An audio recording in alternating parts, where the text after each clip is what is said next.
I'm Erik with Newsshooter.com. I'm at Cine Gear 2022, and I'm with Nick from Tilta, and we are looking at a very interesting new product. It's going to be released June 15th, so we're seeing it today. You're going to tell me all about it. What do you got here, Nick? Yeah, so this is the Hydra-Arm Mini. This is going to be a smaller version of one of our unreleased kind of full-size camera crane arms. The basic concept of this is that this is a camera crane that does not require counterweights, that can be mounted on almost any vehicle, no matter the size. As you can see, we have it on a pretty small coupe. And also it is going to support any type of small handheld gimbal similar to the RS2, maxing out with something like the Ronin 4D. So we don't have an exact weight range at the moment, but imagine your 10 to 15 pound gimbal plus camera combinations. People are always going to want to put something bigger on it. It's not designed for that. It's designed for smaller cameras, smaller payloads. Give me some of the specs on how it works. Obviously, it looks like it breaks down pretty good because you've got nice smaller segments. Yeah, exactly. So it does break down into 3 relatively small cases. They are going to be flight safe, meaning you will be able to check these cases on a commercial airline. The arm breaks down into 3 equal pieces. The base is actually comprised of pretty much two pieces, one being the foundation and the pan motor, which is what is resting on that speed rail right there, and then you have a second component that mounts on top of that, which is going to be your tilt and how the arm connects. So essentially, in terms of setup time and in terms of how many people you need to build this, generally takes about an hour with 2 people, but you're not really building super tiny parts. It's designed to be as ready to assemble as possible. If you were to break this down and spread it out on the ground, you probably would have maybe like 8 large parts that you're assembling. So the idea is to make this quick, accessible, easy to set up, not require the typical type of knowledge you would need to rig a full-sized camera car crane.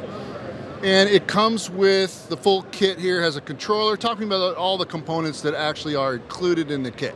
Yeah, so the kit itself includes everything you're going to need in order to mount the arm. It's going to include a controller to control it. Essentially, it's going to come with everything other than the gimbal and a power source.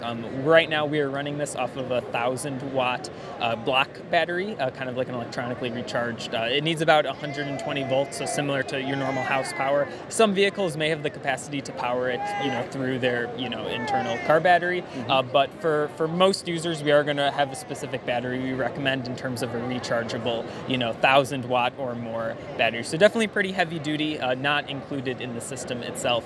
But besides that, in terms of rigging the arm and getting it going, you're going to have everything you need included. All the safety straps, all the components of the arm, the shock-absorbing head, everything except gimbal and wireless gimbal control.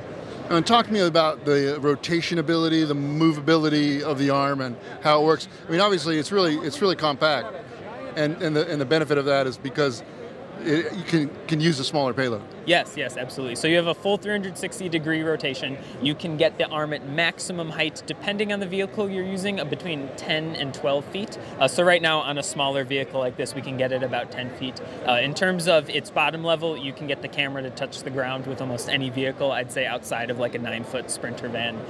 So in terms of getting any low-angle shots, that really just depends on, the quality of the road and how bumpy you are. But you have a pretty solid range of motion. Like I said, it does not rely on counterweight, so you are going to have a relatively even center of gravity even when it's in any position. The idea is that the arm itself, the motors, both pan and tilt, are kind of set for the weight of one of those smaller gimbals, so it's using electronically controlled motors to kind of like adjust for the weight being displaced. And yeah, essentially what that means is when you have the arm in throughout its range of motion, you're not really going to feel too much effect on the vehicle. That also comes down to it being a lighter weight arm and also using lighter weight cameras. And also, you mentioned there is some stabilization going on here in the main. I guess what would you call this little section here where the arm attaches to the car? You mentioned there was a stabilizer that's built into it? Yeah, so that would just be, I guess you could call that the main control unit of the arm, or the base of the arm. And it is stabilized, meaning that the arm is going to, have more than just the gimbal stabilizing it. You essentially have 3 levels of stabilization that are going to keep your shots smooth. The first being the inside of the base itself, which is keeping the entire arm stable. You're also going to have a smaller shock-absorbing arm on the end, which is physically holding the gimbal, and then your third is going to be the gimbal. So the idea is that the gimbal is going to be doing a decent amount of the, moment-to-moment stabilization, but we're really trying to take out as much of the micro jitters as possible, which gimbals generally aren't as good at taking out. So we've tested this, we've taken this on various surfaces, and it holds pretty smooth. Essentially, where the stabilization both in the base and in the smaller arm are trying to make the gimbal's job as easy as possible in giving you smooth and controlled shots. And is there like a preferred gimbal to use on the head itself? Not specifically. This is more so designed around RS2 and RS3, but I would not say that is preferred over any other similar size gimbal. Something, like the Ronin 4D, which, kind of has the gimbal built in, does get you very good results just because you have the weight of the camera, but also just you're only stabilizing the lens. So not specifically recommended for, any type of gimbal. However, we do generally design a lot of our systems towards RS2 and now the RS3.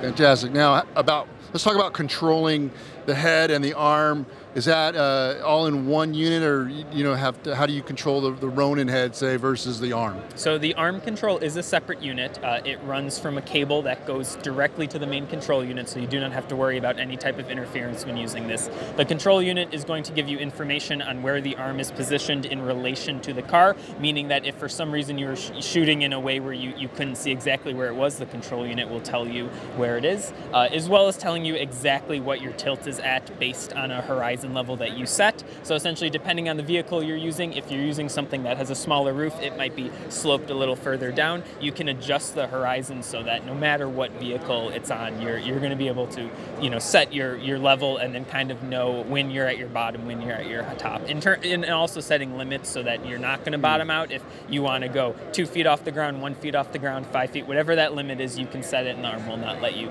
go below that. All right, Nick, how much do you think this is going to retail? Obviously, it's going to be released June 15th. Do you have a ballpark of what we're going to have to pay for it, and does it come in different type of kits? Yeah, so the base kit is going to be starting at $9,999. That's going to include everything you need to get the system up and running, except for, like I mentioned, the gimbal and the battery. The battery we're using specifically is around $1,000 to give you an idea of what you will need. We will have at least one more kit that's going to include a couple more little bells and whistles, specifically some of the monitor mounting infrastructure that we have.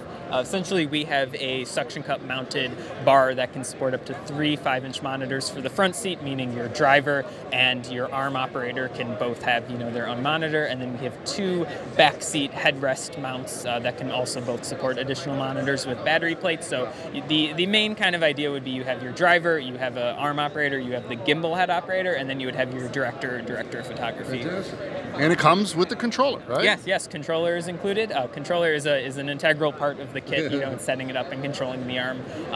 And like I mentioned, does not include any type of wireless video or anything for the gimbal system specifically, but everything you need to control and move the arm outside of the battery is included with the base kit of just under $10,000. All right. Well, thanks a lot, Nick. Cool stuff. Thank you.